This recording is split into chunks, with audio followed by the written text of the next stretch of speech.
ओम श्री गुरवे नमः। ओम शांति शांति शांति। अखंडानंद बोधाय शिष्य संतापहारिणे सच्चिदानंद रूपाय रामाय गुरवे नमः। ओम शांति शांति शांति। प्रणाम भगवान। भक्ति योग रहस्य स्वामी राम तीर्थ जी का दिव्य ग्रंथ, जिसमें आत्म कृपा नामक अध्याय में बात चल रही थी आत्मविद्या की और अपने आत्म अनुभव, आत्म विचार, निर्मल भाव, उदार हृदय, दृढ़ संकल्प, आत्म आस्था, आत्मविश्वास होना चाहिए एक साधक के अंदर।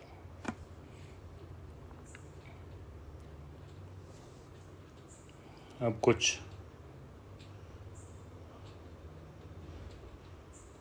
एक दूसरी भाषा में 4-5 लाइनें पद्य की लिखी हैं। उसका अर्थ है, यदि ध्रुव तारा अपनी स्थिति को छोड़ दे, यदि हिमालय हवा के झोंके से हिल जाए, यदि महासागर जुगनू भी दुम की ज्वाला से भस्म हो जाए, यदि सूर्य उदय होने से पहले ही डूब जाए, तो भी साहसी सूरवीर इससे विचलित होने वाला नहीं है, न ही वह निराश और दुखी होने वाला है। अधिक साहसी, उत्साही और उच्च विचारशील होने का मंतव्य यह कदापि नहीं कि ऐसा मनुष्य अपनों को दूसरों की तुलना में श्रेष्ठ और ऊंचा समझे तथा दूसरों को हे या नीच माने, स्वयं घमंड के मदहोश में रहे। यदि आपको वास्तविक अर्थ महान, उत्कृष्ट और वंदनीय बनना है, तो आपको दूसरों के केवल सद्गुण और उत्तम गुणों और कार्यों को ही दृष्टि में लाना होगा। यही आपसे अपेक्षित है और यही स्वावलंबन का मार्ग भी है।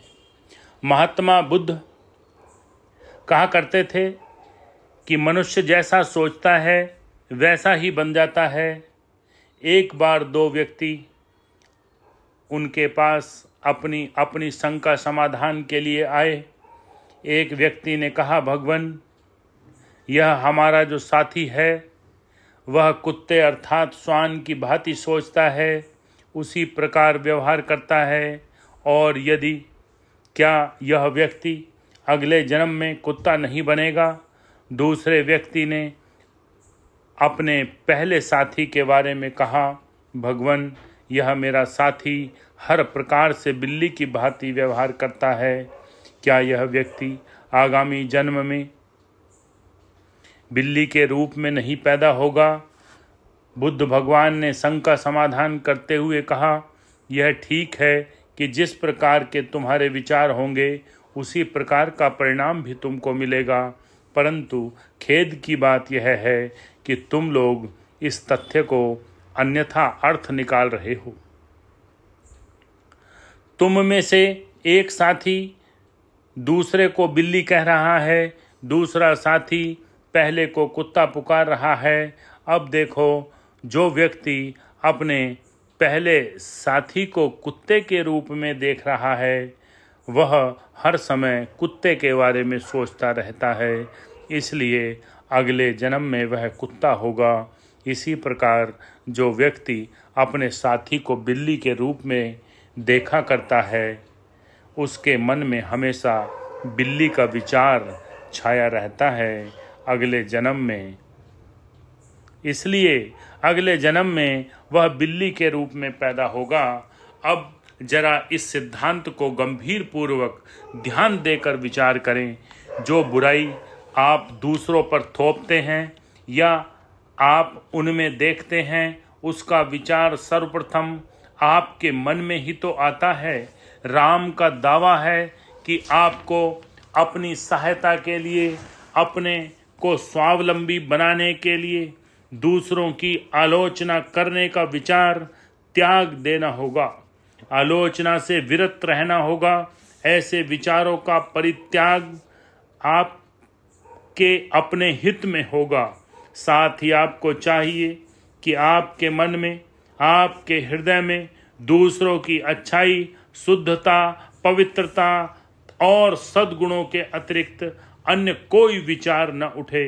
जिस प्रकार गुंबद में आवाज गूंजती है और वापस लौट आती है, उसी प्रकार इस नीले अंबर के गुंबद में नीचे हमारे अपने विचार गूंजकर हमारे ही पास वापस लौट कर आते हैं। जब ये विचार फलवती होते हैं, तब उन्हें हम कभी अपना भाग्य में लिखा हुआ मानते हैं और कभी प्रारब्ध की संज्ञा देते हैं। एक शायर ने कहा है, वद न बोले जरे गर दूं गर कोई मेरी सुने, है यह गुंबज की सदा जैसी कहे वैसी सुने। अर्थात तात्पर्य यह है कि दूसरों की बुराइयों पर ध्यान नहीं देना चाहिए, इसलिए आप अपने हित में, अपनी भलाई के लिए उच्च विचारों को मन में आने दें। ओम शांति शांति शांति।